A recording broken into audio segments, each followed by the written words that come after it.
You're with Julian on the Brown Note album review time. I'm wearing my Ladies and Gentlemen, We Are Floating in Space, my second favourite album of all time t-shirt, as they've just announced Spiritualised are playing Sydney, which is very exciting.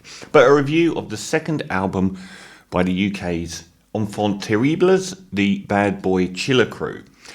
The first port of call here is to recognise that the northern part of England, where Bradford, Leeds, that's Sheffield, that sort of part of the country, has always had a separate dance music scene to the more well-known London-centric south that often bubbles through to the mainstream. And I think you can go back as far as the famous Northern Soul, which became obsessed with very obscure 7-inch singles from America that were R&B and soul and ska and all this kind of things, changing hands for thousands of pounds and so on. But since the 2000s, it's manifested itself in what can be broadly called bassline house.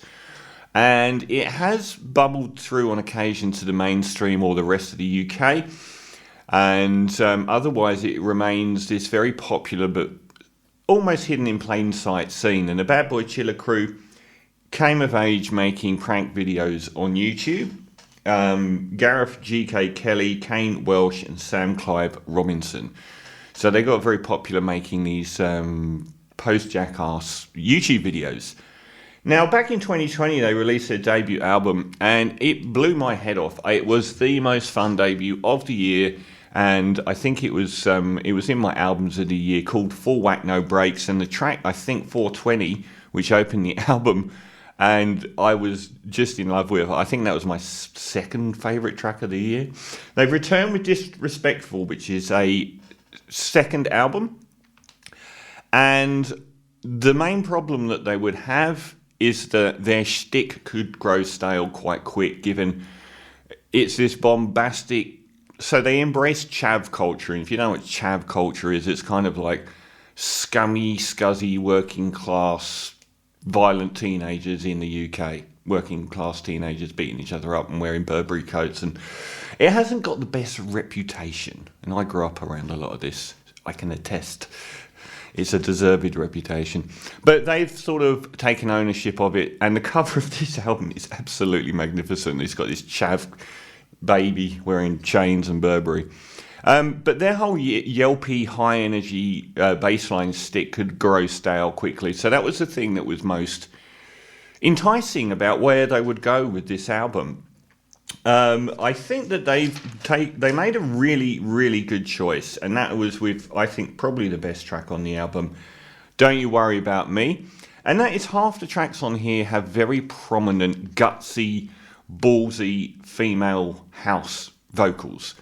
And those are often the highlight of the record, and I think that's a really good idea for them to have done. Otherwise, the three lads yelling rap in virtually the same stanzas on every track would have been torture to get through, to be honest.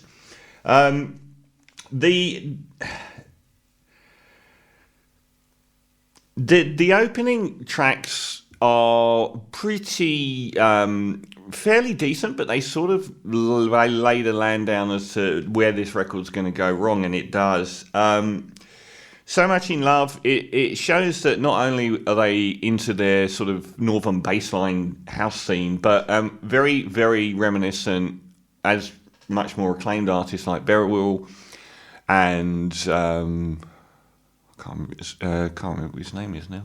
But the artists that look back at the early rave scene of the 90s, hardcore, happy hardcore, and jungle, and that sort of whole, I think the artist that really underpins too much of Bad Boy Chiller Crew's music is Robin S. and her immortal Show Me Love track. And that sort of synth bass lines are used far too often here.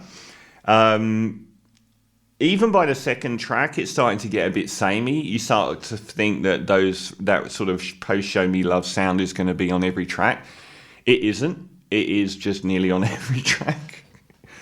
Number 3, BMW. The tracks here that are better are the ones that are less like Robin S.'s Show Me Love and that move away. And the production on BMW is a lot more spacey and interesting.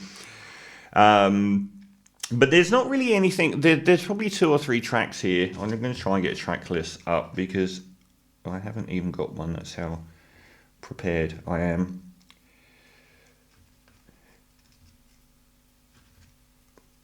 I do apologise. They do reference the past of UK dance music, but other people have done that so much better.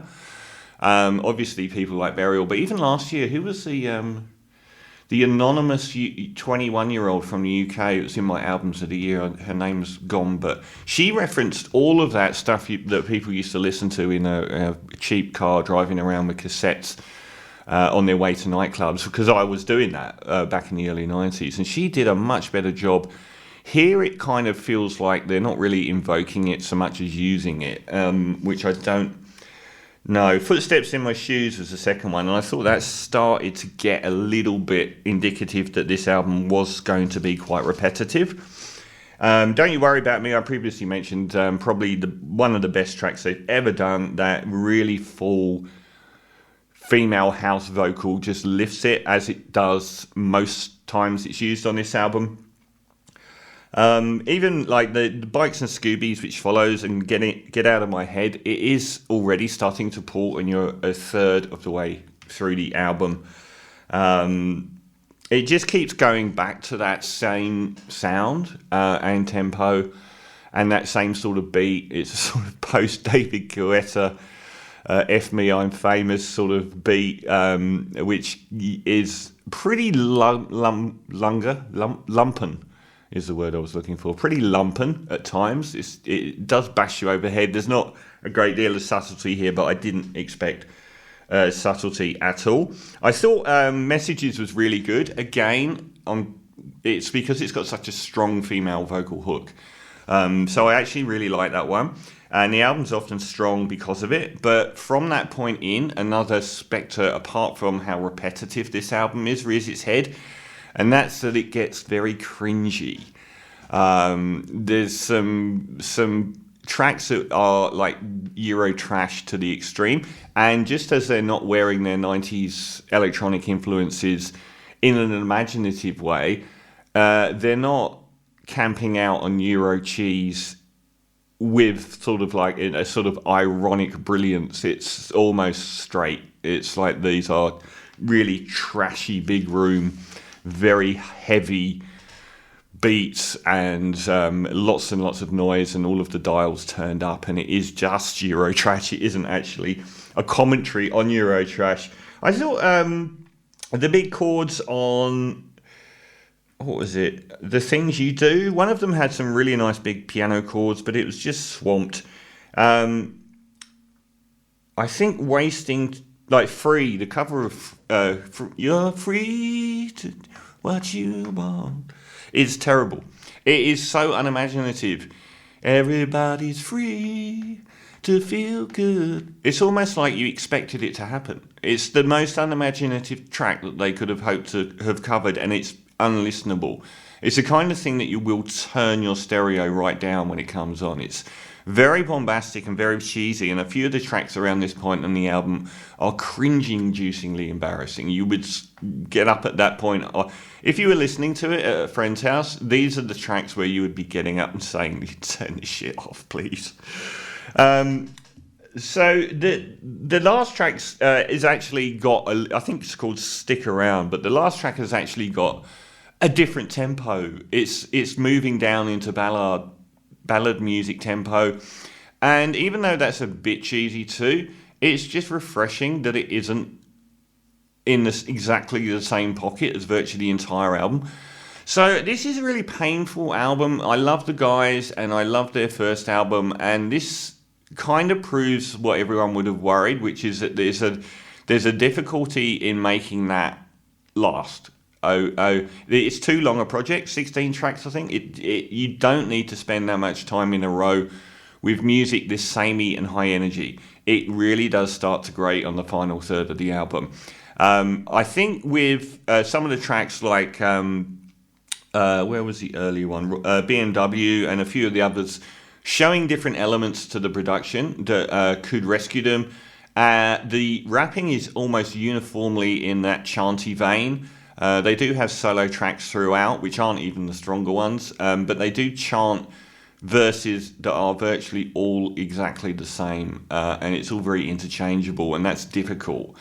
I think a lot of the tracks would have been better if they had possibly removed themselves and let the girls do the singing. But then again, a lot of the instrumentation isn't that interesting either. It's produced all in the same pocket mostly. So I don't know where they go from here particularly. There's probably 3 songs on here that I thought were absolutely great. I think it was Wasting Time, which is a very full disco, got a bit of a live instrumentation sound, like one of those sort of mid-noughts tracks that blew up after it appeared on an advert. It's got a very live bass sound, very full sound, and I adored that, and I adored Don't You Worry About Me, and probably 1 or 2 of the others. But overall, it's not an album I can see myself listening to again. I've listened to it probably 3 times, and every time I've been glad when that experience was over. So sadly, and this is the other major point on this album, the first album, Full Whack No Breaks, was shot through with fun.